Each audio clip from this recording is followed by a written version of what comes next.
Bill here, and remember I took the Bronco out. We just put a brand new carburetor on it and got that installed, and we tested it and ran it for a bit. It runs really good, but I decided to put a air fuel monitoring on it, a gauge. So I went ahead and ordered that through Summit. And while I was up at Summit, I picked up 2 brand new KC daylighters, and I got ready to go underneath to put the front bushings in, which I did a video on, that had disintegrated. And I'm under there, and I turn around and look towards the back, and I notice a big puddle of oil. Nothing good there, guys. But that's all right. We pulled it.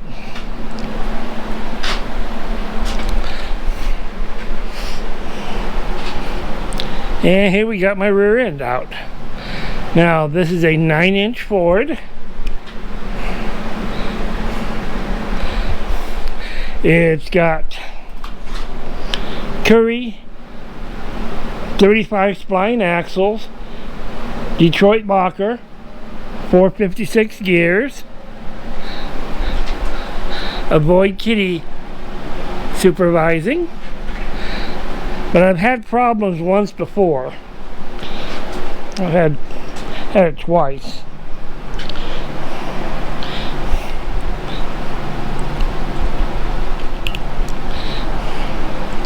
I'm trying to get a good view of it.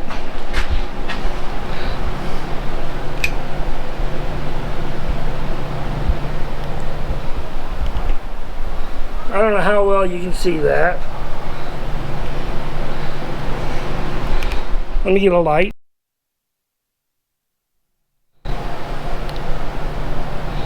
If you look real close,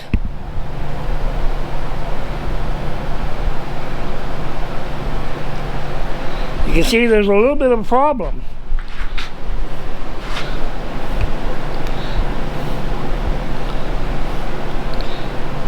Got a crack.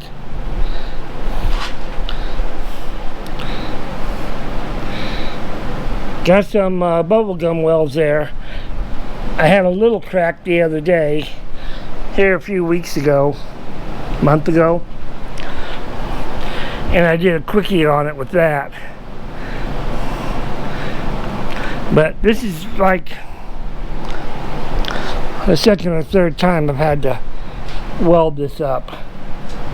I've had a crack here, there was a couple over here, one under the leaf springs mounting pad.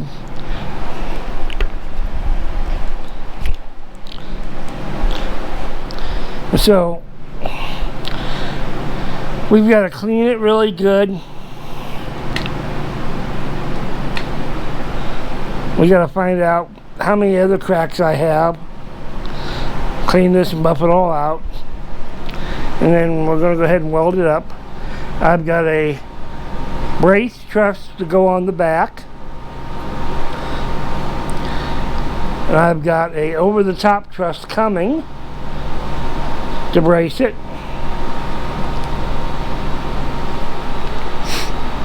But I broke this a few times.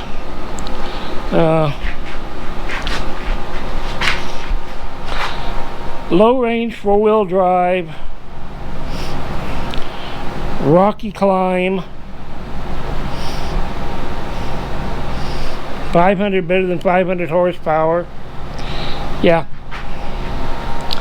things do have a tendency to break. So we're going to find out what all we got going on. Looks like I got a grease seal leaking over there on that side. Probably one on this side. We're going to change the seals.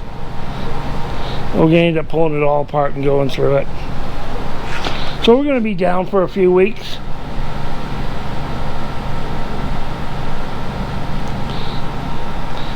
And when we get her all back together with all the trusses and braces on it, we'll be good as new.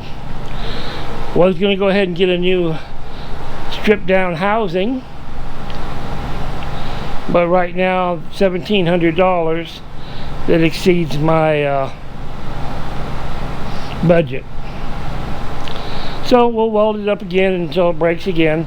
By then maybe I'll have the 1700, and next time I'll just get that and put it on. I do have bigger U-bolts than standard.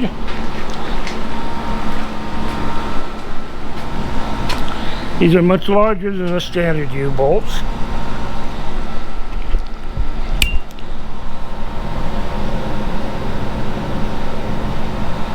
And that's because years ago, by the way, this is my second set of large U-bolts. The first set's for the factory U-bolts.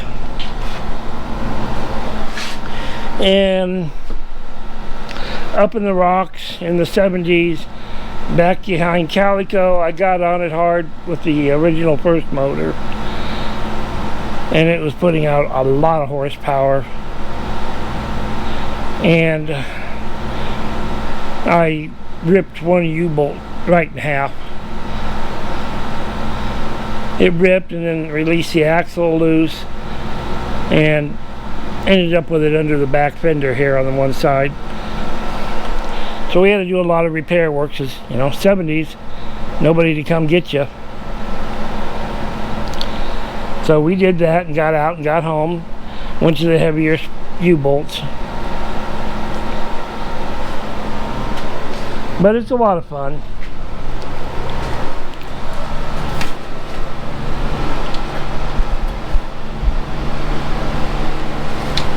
The vintage air conditioning keeps taking a back seat.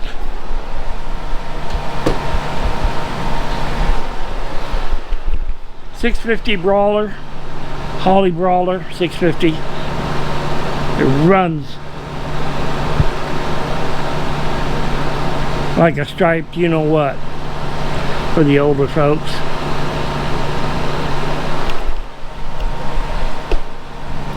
I'm gonna order a gear shift knob for my shifter because I've got such a tall shifter. I'm gonna go ahead and get a rat pink knob for it just because.